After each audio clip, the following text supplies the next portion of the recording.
أشهد أن لا إله إلا الله وحده لا شريك له وأشهد أن محمدا عبده ورسوله أما بعد فأعوذ بالله من الشيطان الرجيم بسم الله الرحمن الرحيم الحمد لله رب العالمين الرحمن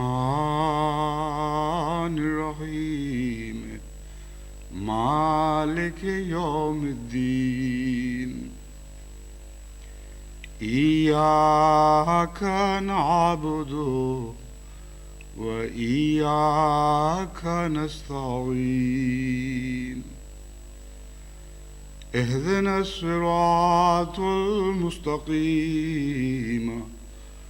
صراط الذين أنعمت عليهم غير المغضوب عليهم ولا الضالين.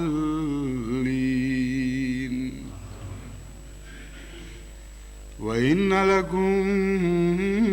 في الأنعام العبرة نسقيكم مما في بطونه من بين فرث ودم لبنا خالصا صائغا للشاربين. ومن ثمرات النخيل والعناب تتخذون منه سكرا ورزقا حسنا إن في ذلك لآية لقوم يعقلون. وأوحى ربك إلى النحل أن اتخذي من الجبال بيوتا ومن الشجر ومما يعرشون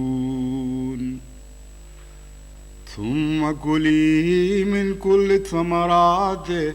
فاسلكي سبل ربك ذللا يخرج من بطونها شراب مختلف ألوانه فيه شفاء للناس إن في ذلك لآية لقوم يتفكرون. یہ آیات کریمہ جن کا میں نے آج کے خطبے کے لیے انتخاب کیا ہے، ان کو آج کے خطبے کا موضوع بنانے کی طرف ایک دوست کے خط نے توجہ دلائی ہے۔ کچھ عرصہ پہلے انہوں نے مجھے لکھا کہ اول تو ان آیات میں میرے لیے ایک اشکال پایا جاتا ہے اور اس کا حل چاہتا ہوں۔ دوسرے، ان کی ترتیب میں اور ان کے مضمون کے باہمی تعلق میں مجھے کوئی ایسی بات معلوم ہوتی ہے جو بہت گہری ہے اور جس کی طرف جماعت کو توجہ دلانی چاہیے، لیکن میں اس مضمون کو پا نہیں سکا۔ لیکن یہ احساس مجھے ضرور ہوتا ہے کہ اس میں کچھ ایسا اعلیٰ مضمون بیان ہوا ہے جو جماعت کے سامنے پیش ہونا چاہیے۔ اس لیے میں صرف خط کے ذریعے اس کا جواب نہیں چاہتا، بلکہ چاہتا ہوں کہ اگر موقع میسر آئے تو کسی خطبے میں ان آیات کو اپنے خطبے کا موضوع بنا لیں۔ جو اشکال ان کے ذہن میں تھا اس جب میں ترجمہ کر چکوں گا تو پھر میں اس کی طرف آپ کو متوجہ کروں گا۔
ترجمہ یہ ہے کہ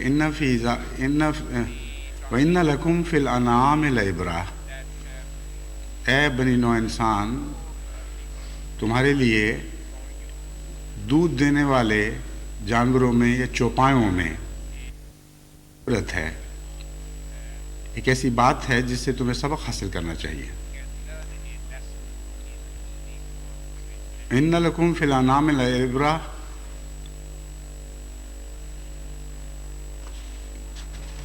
کیا ہے آگے؟ نُسْقِيكُم مِّمَّا فِي بُطُونِهِ، ہم تمہیں پلاتے ہیں اس چیز سے جو ان کے پیٹوں میں ہے، فرث و دم لبنا خالصا سائغا للشاربین، جو گوبر اور خون کے درمیان پیدا ہونے والی چیز ہے جسے دودھ کہا جاتا ہے، اور وہ بہت ہی اچھا ہے مزے کے لحاظ سے بھی اور صحت کے لحاظ سے بھی۔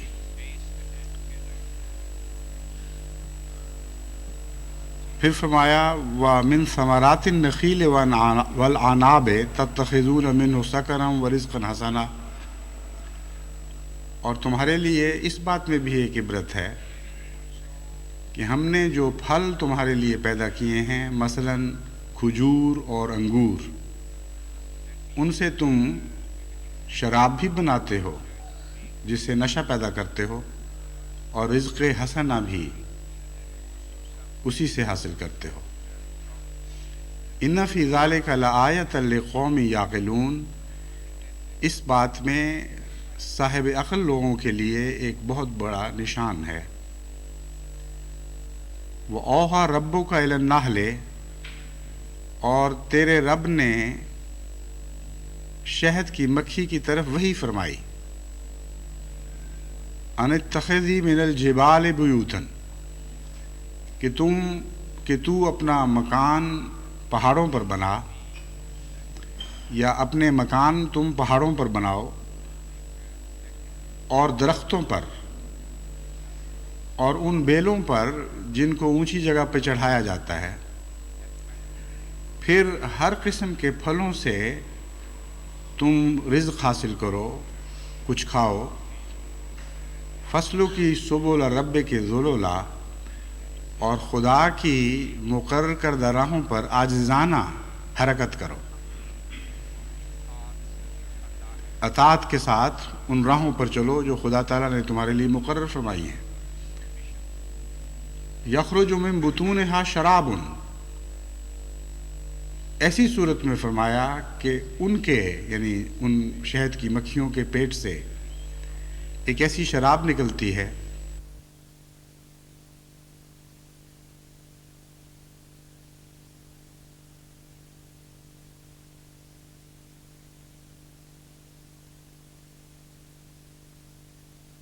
کے رنگ مختلف ہیں، اور جس میں بنی نوع انسان کے لیے بہت بڑی شفا ہے۔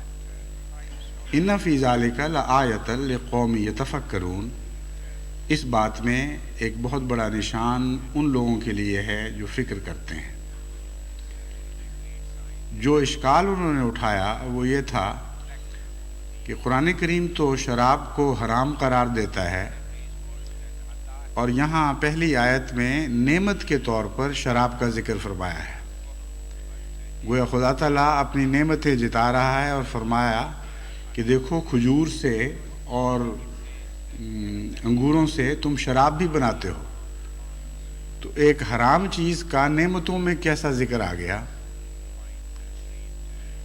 اس بات کا جواب جب میں ان آیات کے باہمی رابطے اور ان کے مضمون پر روشنی ڈالوں گا تو اس میں خود بخود آ جائے گا۔ سب سے پہلی چیز یہ سمجھنے والی ہے کہ یہاں عبرت کا مضمون بیان ہو رہا ہے۔ عبرت میں ایسی نصیحت پکڑنا مراد ہوتی ہے جس سے فائدہ نہ اٹھانے کی صورت میں نقصان پہنچتے ہیں، اور جس کے نتیجے میں ان لوگوں کی تاریخ سامنے آ جاتی ہے جن کو ان خاص چیزوں سے استفادہ نہ کرنے کے نتیجے میں بڑے بڑے ضرر پہنچ چکے ہوں، بڑے بڑے نقصانات پہنچ چکے ہوں۔ مثلا فرعون کی قوم ایک عبرت کا نشان بن گئی، اور دوسری اب پہلی قومیں جنہوں نے انبیاء کی مخالفت کی اور اس کے نتیجے میں خدا کے عذاب کا نشانہ بنی، وہ ساری عبرت کا نشان بن گئیں۔ بس عبرت کا مضمون چل رہا ہے، اور وہ جگہ جہاں شراب بنانے کا ذکر ہے اس کا بھی عبرت کے مضمون سے تعلق ہے، نعمتوں کے گنانے کا مضمون نہیں ہے بلکہ عبرت کا مضمون ہے۔ دراصل خدا تعالیٰ نے 3 مثالوں میں مختلف انسانی حالتیں بیان فرمائی ہیں۔ پہلی مثال جانوروں کی ہے، ایسے جانوروں کی جو چوپائے کہلاتے ہیں اور جن میں دودھ دینے کی جو خصلت تو نہیں کہنا چاہیے، دودھ دینے کی اللہ تعالیٰ نے ایک دودھ دینے کا ملکہ ودیت کر رکھا ہے۔ ان سب کو اللہ تعالیٰ یہ توفیق عطا فرماتا ہے کہ وہ دودھ پیدا کریں، اور جو پہلی غذا وہ استعمال کرتے ہیں وہ حیوانی غذاؤں میں سب سے ادنا درجے کی غذا ہے، یعنی وہ نباتات، گھاس پھوس اور اس قسم کی چیزیں، سبز گھاس نہیں تو خشک گھاس، درختوں کے پتے، جتنی بھی چیزیں خدا تعالیٰ نے رزق کے طور پر پیدا فرمائی ہیں ان میں سے سب سے پہلی منزل ان غذاؤں کی ہے، اور باقی تمام حیوانی زندگی نسبتاً اعلیٰ غذاؤں پر پلتی ہے۔ تو فرمایا کہ تمہارے لیے عبرت کا نشان یہ ہے کہ وہ انعام جو تمہارے نزدیک بالکل بے عقل ہیں اور ان کو کوئی سمجھ بوجھ نہیں ہے، دیکھو کہ وہ کس غذا پر پلتے ہیں۔ جو غذائیں بھی ہم نے زندگی کے فوائد کے لیے پیدا کی ہیں، زندگی کو جاری رکھنے کے لیے اور اس کی پرورش کے لیے پیدا کی ہیں، ان میں سب سے ادنا درجہ کی غذا وہ ہے جو یہ انعام کھاتے ہیں، گائے، بھینسیں، بکریاں، بھیڑیں، اس قسم کے لوگ، اونٹ تو ایسی خوفناک غذا پہ بھی منہ مارتا ہے جو دنیا کا کوئی اور جانور کھا نہیں سکتا۔ کہتے ہیں صرف بکری اس کا مقابلہ کرتی ہے اس چیز میں، اور وہ بھی انعام میں داخل ہے۔ بس دودھ دینے والے جانور غذا کی سب سے ادنا حالت پر پلتے ہیں، اور دیکھو پھر وہ اس غذا سے کیا سلوک کرتے ہیں۔ ایک طرف اس کی گندگی کو الگ کر دیتے ہیں، اور دوسری طرف خون بنانے سے پہلے جو خالصتاً ان کے کام آتا ہے، ایک ایسی غذا بھی بناتے ہیں جو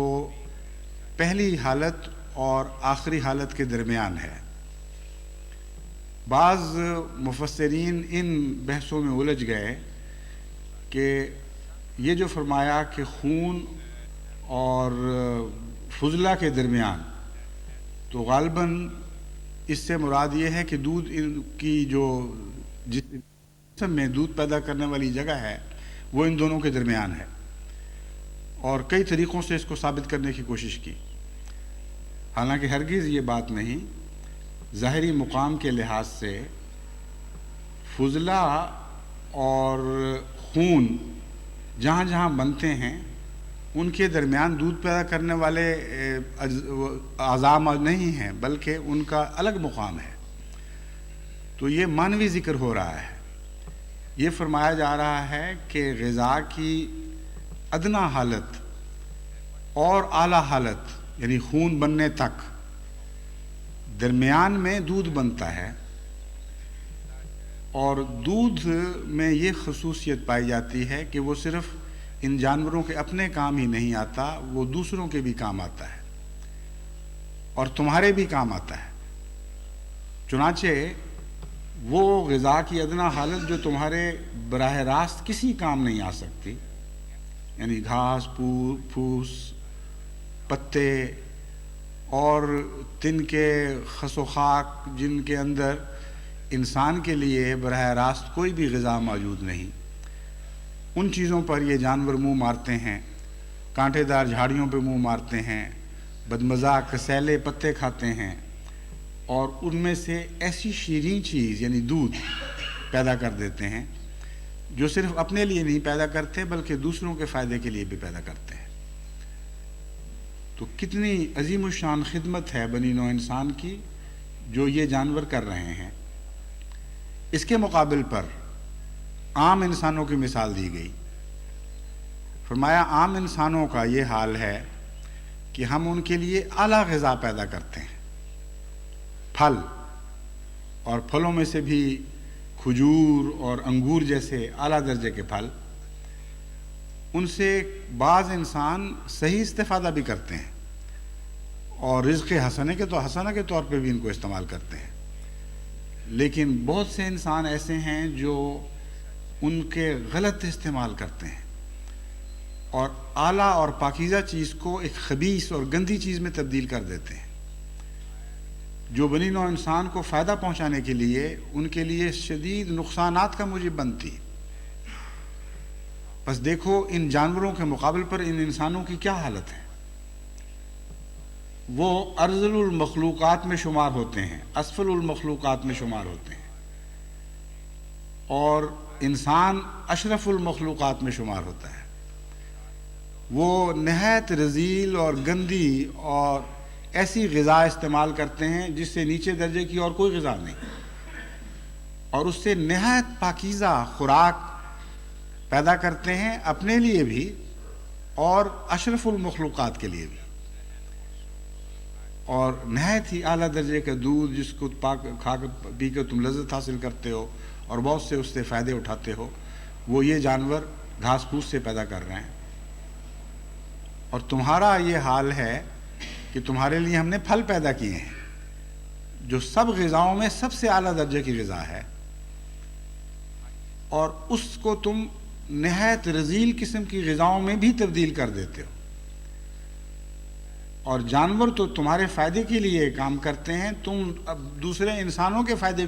کے کام بھی نہیں کرتے بلکہ ان کے لیے نقصان کا موجب بن جاتے ہو۔ فسق و فجور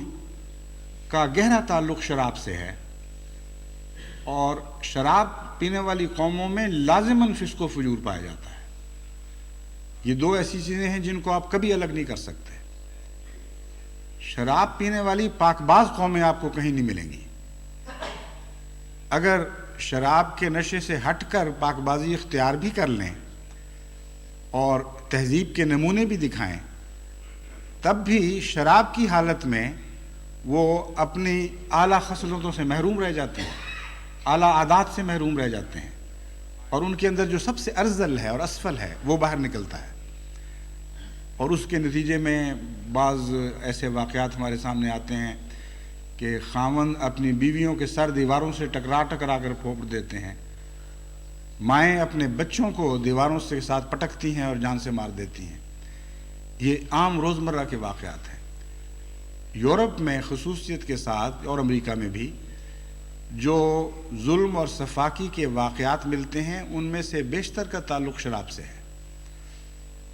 جتنے گھر آپ کو اجڑتے ہوئے دکھائی دیں گے ان میں سے اکثر کا تعلق شراب سے ہے۔ شراب کے نتیجے میں بدکاریاں اور فسق و فجور کے علاوہ گھر میں ظلم اور بد اخلاقی طبی طور پر پیدا ہوتے ہیں۔ تو یہ عبرت ہے کہ دیکھو دو قسم کے جانور ہیں، ایک سب سے ادنا نہیں تو عام ادنا جانوروں میں شمار ہوتا ہے، اور ایک سب سے اعلیٰ، سب سے جو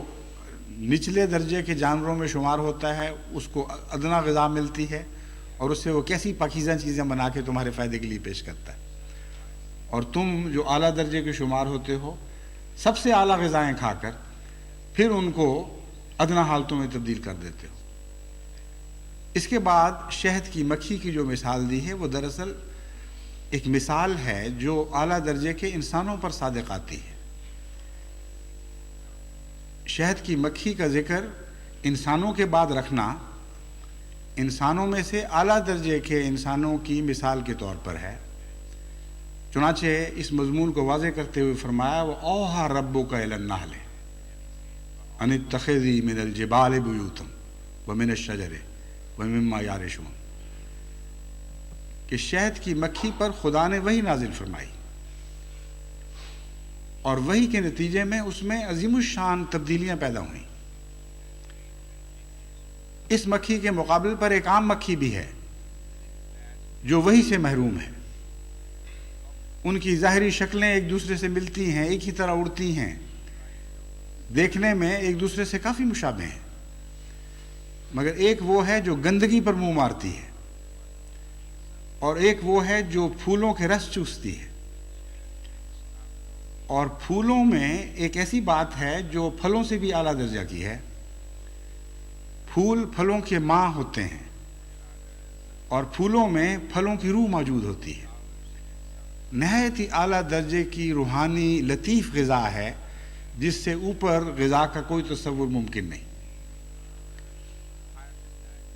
تو اول تو شہد کی مکھی کے ساتھ ہی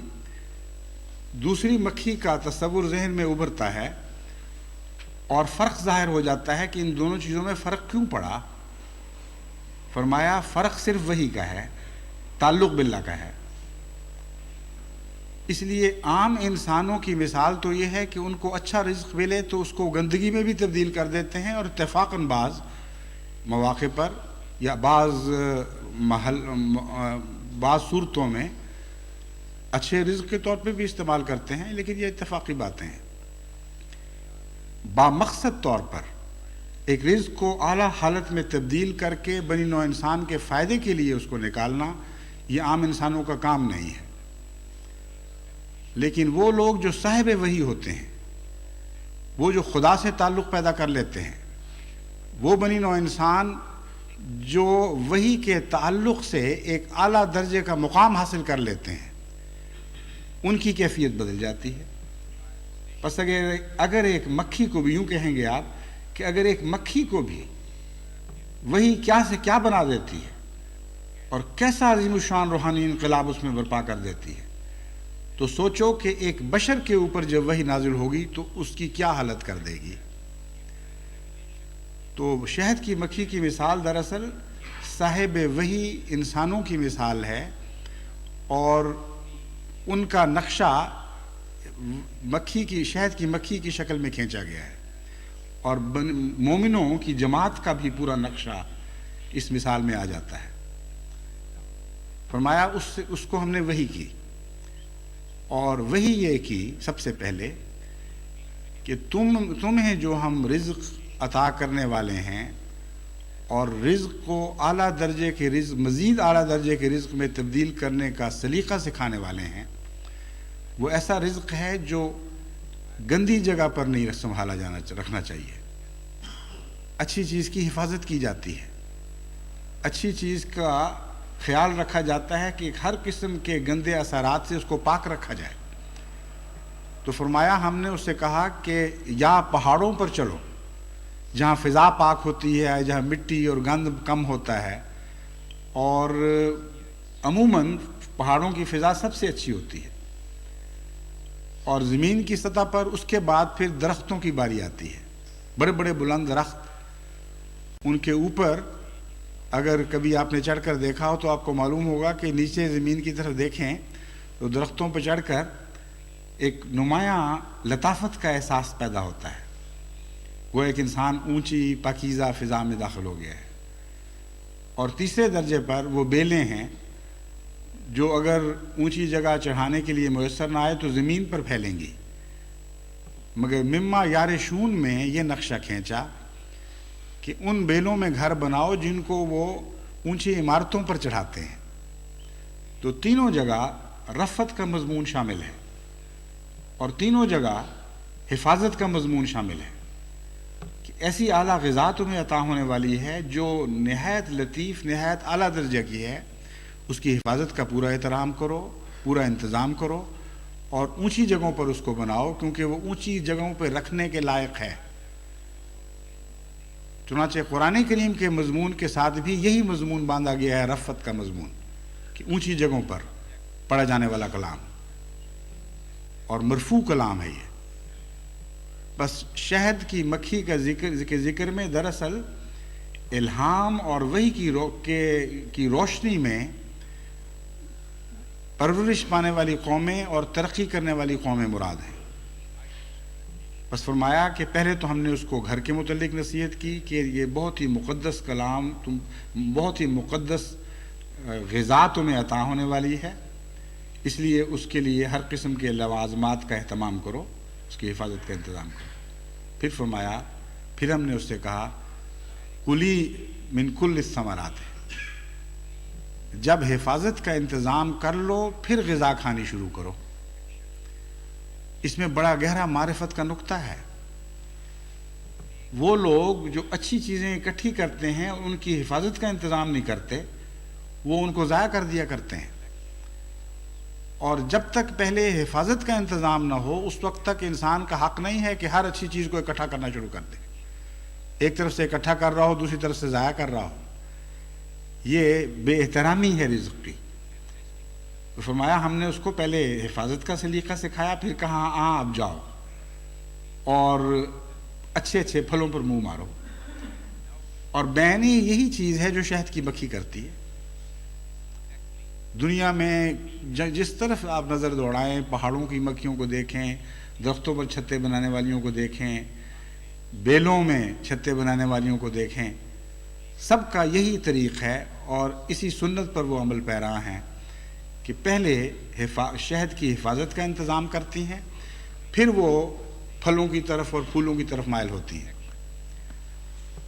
پھر فرمایا فصلوں کی سبولا ربے کے ذلولا۔ اس نے اس آیت کے حصے نے اس مضمون کو خوب کھول دیا ہے کہ یہاں دراصل اعلیٰ درجے کے انسان مراد ہیں۔ انسان ہے جسے صاحب شریعت بنایا گیا اور جس کو اعلیٰ درجے کی چلنے کی راہیں عطا کی گئیں اور سمجھائی گئیں۔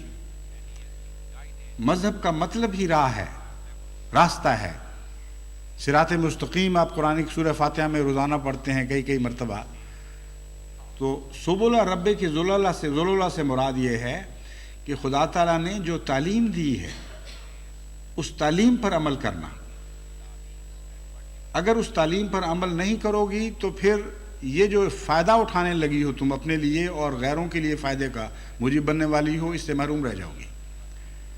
صرف پھل کھانا کافی نہیں، اس طریق پر پھل کھانا اور پھولوں کا رس چوسنا ضروری ہے جس طریق پر قرآن کریم نے ہدایت فرمائی ہے یا الہی کتب ہدایت فرماتی ہیں۔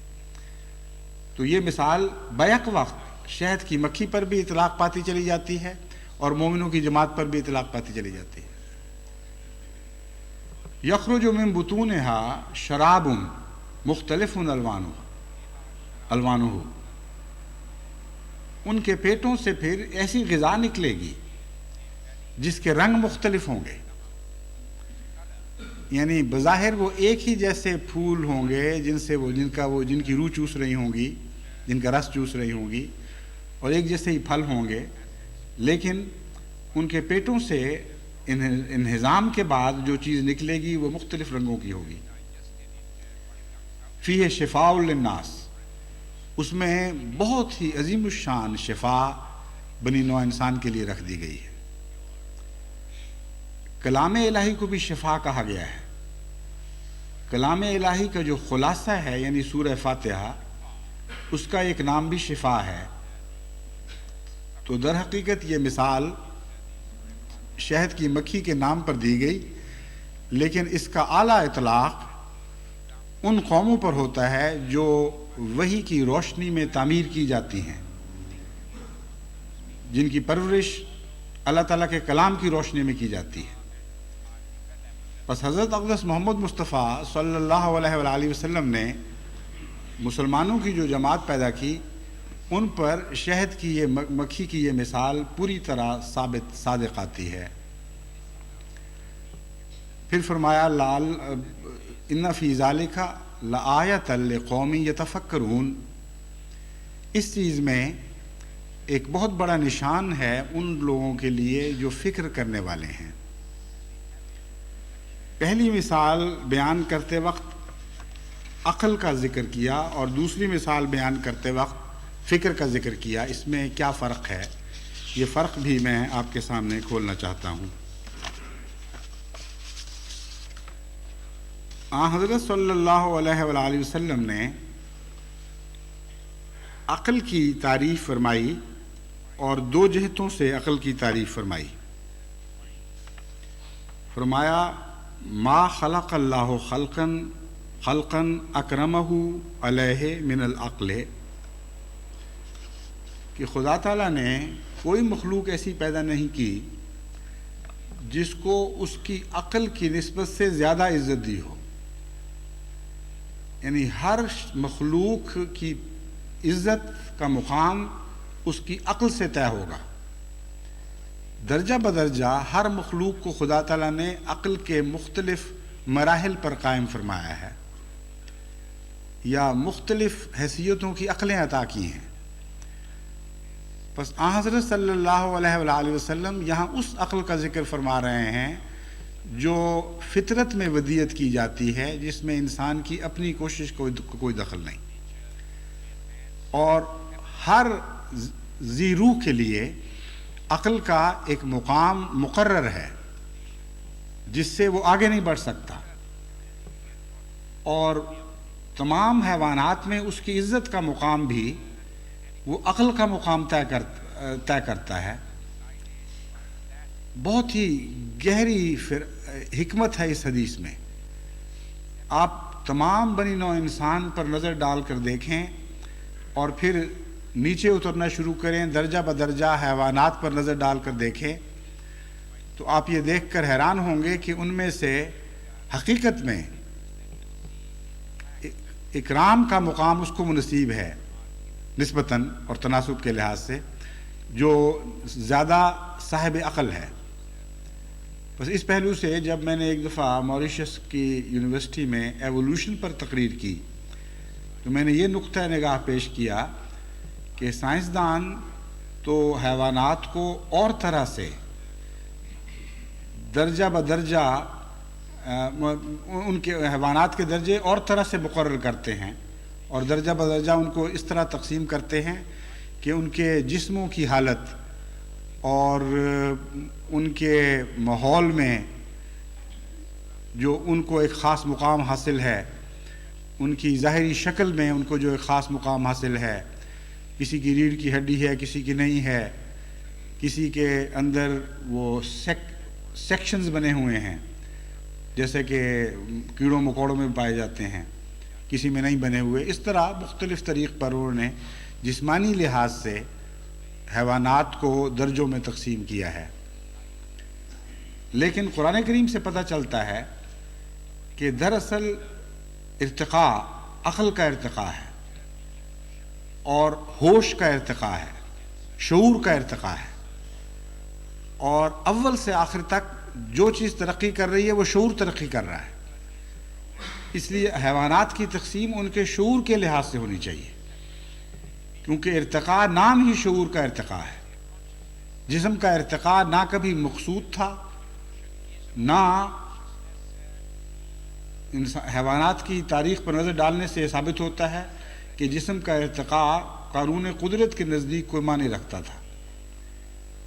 اسی حد تک جسم کا ارتقاء ضروری تھا اور ہوا جس حد تک عقل کو اس کی ضرورت تھی، اس کے مطابق جسم ڈھالے گئے. لیکن جسم کو عقل پر کبھی بھی فضیلت عطا نہیں ہوئی. چنانچہ بہت بڑے بڑے جسم رکھنے والے جانور جن کو ڈائناسور کہا جاتا ہے، ان سے زیادہ عظیم جسم کا تصور نہیں ہو سکتا. وہ آنن فانن حیوانی تاریخ میں ہلاک کر دیے گئے. سائنسدان جب کہتے ہیں آنن فانن تو یہ مراد نہیں ہے کہ چند منٹوں میں. حیوانی تاریخ اتنی وسیع ہے کہ کروڑوں سال تک پھیلی ہوئی ہے، کروڑ سال تک. اس لیے جب وہ آنن فانن کہتے ہیں تو مراد یہ ہے کہ شاید 10 لاکھ سال ہو گئے ہوں یا چند لاکھ سال گزرے ہوں، مگر یہ عرصہ حیوانی تخلیق اور ارتقاء کے دور میں آنن فانن ہی کہلاتا ہے. بس ان سب کی صف لپیٹ دی گئی، اور جسم پر میں جو ان کو فضیلت حاصل تھی اس کے نتیجے میں ان سے فضیلت کا کوئی سلوک نہیں کیا گیا.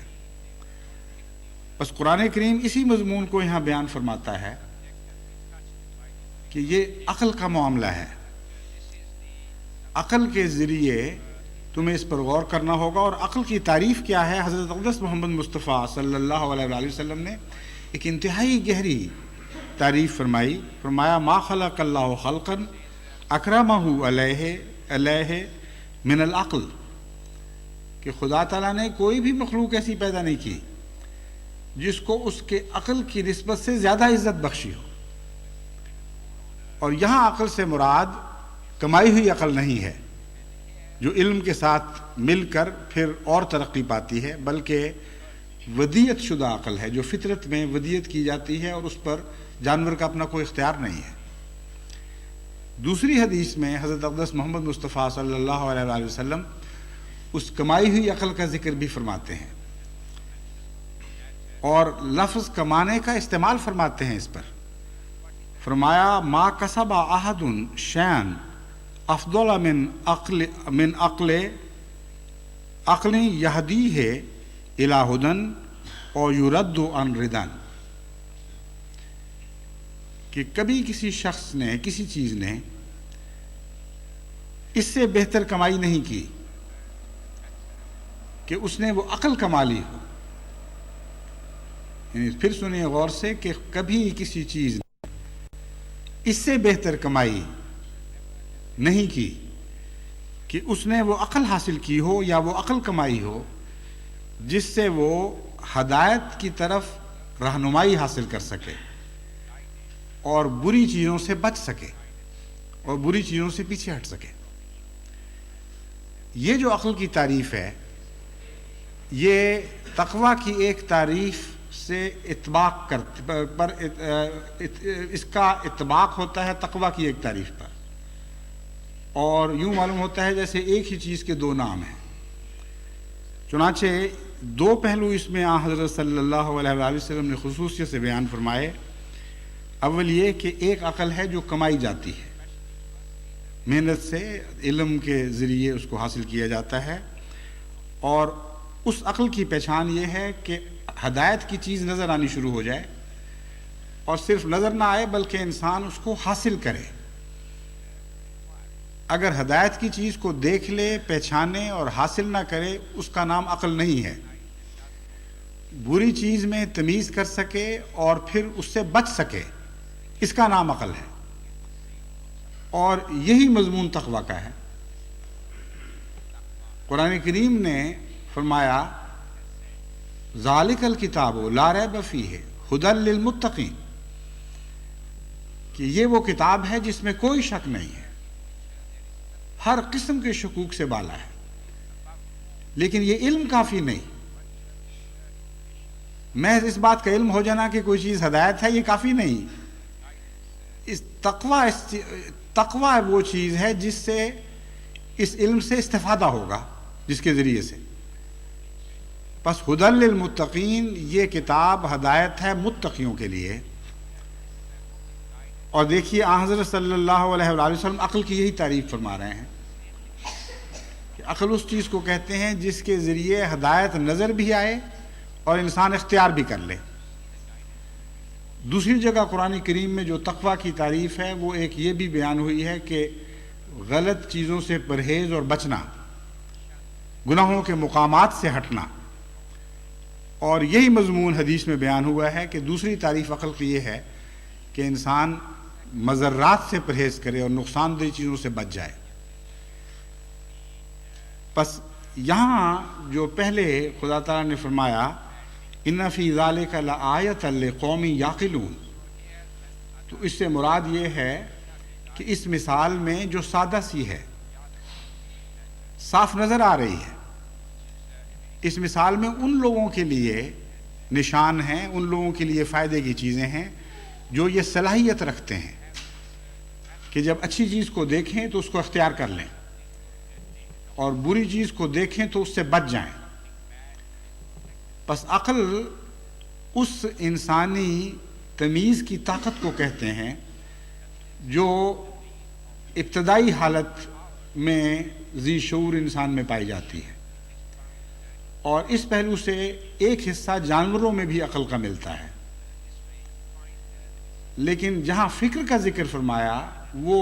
فکر کی طاقت صرف انسان کو نصیب ہے اور جانور کو نصیب نہیں ہے۔ دوسرے موقع پر جہاں شہد کی مکھی کی مثال دی ہے وہاں یہ بتایا گیا ہے کہ یہ مثال ایسی نہیں ہے جو تمہیں فوراً سمجھ آ جائے. اب ذرا ٹھہر کر اس پر غور کرنا، کیونکہ تفکر اس چیز کو کہتے ہیں کہ ایک انسان کسی چیز کی پیروی کرنا شروع کرے اور تلاش شروع کر دے. چنانچہ تفکر کا جو معنی عربی لغات میں ملتا ہے اس میں یہ مضمون بیان ہوا ہے کہ جیسے عقل کی روشنی لے کر کوئی انسان کسی چیز کی تلاش میں نکل پڑے اور اسے ڈھونڈنا شروع کر دے. کمپیوٹر کا جو آج کل کا تصور ہے وہ تفکر کے تصور کے نزدیک تر ہے. جب آپ کمپیوٹر کو ایک بات کا حکم دیتے ہیں کہ مجھے یہ چیز چاہیے تو بجلی کی رو بڑی تیزی کے ساتھ اس اندرونی نظام میں چکر لگانے لگتی ہے اور ڈھونڈنے لگ جاتی ہے کہ کہاں یہ چیز ملے گی. پھر جب اس کو وہ چیز ملتی ہے تو وہاں ٹھہر جاتی ہے اور وہاں سے ایک روشنی کا دروازہ کھول دیتی ہے جو بعض چمکتے ہوئے اعداد و شمار کی صورت میں یا تصویروں کی صورت میں آپ کو پردے پر نظر آنا شروع ہو جاتا ہے. پس تفکر اس بات کو کہتے ہیں. عقل پہلا مقام ہے اور تفکر اوپر کا اور بعد کا مقام ہے. چنانچہ وہ لوگ جو عام باتیں دیکھ کر ان سے ہدایت پانے سے محروم رہیں ان کے متعلق قرآن کریم بار بار یہی فرماتا ہے افلا تعقلون. پھر ایک موقع پر فرمایا سم بکم عمی فہم لا یعقلون. تم عقل نہیں کرتے. بار بار ایسی باتیں بیان فرماتے ہوئے جہاں توقع کی جاتی ہے کہ عام آدمی دیکھ کر ان کو معلوم کر لے گا. جب کچھ لوگ ایسے نظر آتے ہیں کہ وہ عام سادہ باتیں دیکھ کر پھر بھی ان کو نہیں دیکھتے اور ان سے استفادہ نہیں کرتے تو قرآن کریم ان کو متنبہ کرتا ہے کہ تم عقل کیوں نہیں کرتے. یہ تو صاف نظر آنے والی باتیں ہیں، اس میں فکر کی کوئی ضرورت نہیں ہے، غور اور تدبر کا مقام نہیں ہے. تو صاف یہ مضمون سمجھ آ جانا چاہیے تھا. چنانچہ فرمایا کہ جب یہ لوگ بار بار نظر آنے والی چیزوں کو دیکھنے کے باوجود ان کا پیغام سمجھنے سے قاصر رہتے ہیں تو ان کی یہ حالت ہو جاتی ہے سم بکم عمی، گونگے بہرے اور اندھے ہو جاتے ہیں. گویا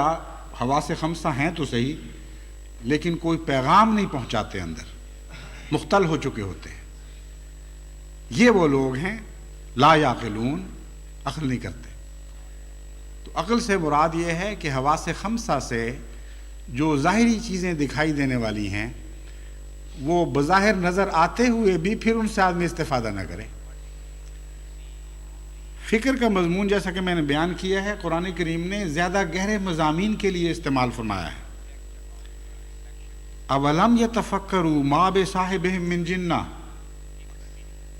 اگر ان کو ایک نبی کی صداقت کا ظاہری طور پہ علم نہیں ہو سکتا تو غور اور فکر کیوں نہیں کرتے؟ اور باتوں کے علاوہ یہ کیوں نہیں غور کرتے کہ اس شخص میں جنون کی علامتیں نہیں پائی جاتی اور جو باتیں کر رہا ہے ان کے نتیجے میں یہ تمہارے ہاتھوں سے نقصان اٹھا رہا ہے. اب جو تمہارے سے ماریں کھاتا ہے، گالیاں کھاتا ہے، ہر قسم کی ذلتیں برداشت کرتا ہے اور ان شدید تکلیفوں میں سے گزرتا چلا جا رہا ہے صبر کے ساتھ اور پھر بھی باتیں کہنے سے باز نہیں آتا،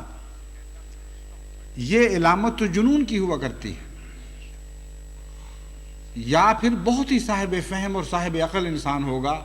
جو راستے پر قائم ہے ورنہ اس کو یہ توفیق نہیں مل سکتی. یہ سوچنے کی باتیں ہیں. فرمایا تم جانتے ہو محمد مصطفیٰ صلی اللہ علیہ وآلہ وسلم بہت ہی صاحب عقل و فہم انسان ہیں، پھر ان کو کیا ہو گیا ہے کہ ایسا جھوٹ بنا رہے ہیں جس کے نتیجے میں ان کو مصیبت پر مصیبت پڑتی چلی جاتی ہے. اگر یہ سچے نہ ہوتے تو یہ علامتیں مجنون کی علامتیں ہیں، یہ مراد ہے. تو دیکھیں اس پر استدلال کے ذریعے آپ نے ایک نتیجہ نکالا، غور اور فکر کے نتیجے میں آپ نے ایک مضمون حاصل کیا. اس لیے قرآن کریم فرماتا ہے اولم یتفکروا ما بصاحبہم من جنہ، یہ فکر کیوں نہیں کرتے ان باتوں پر. پھر فرمایا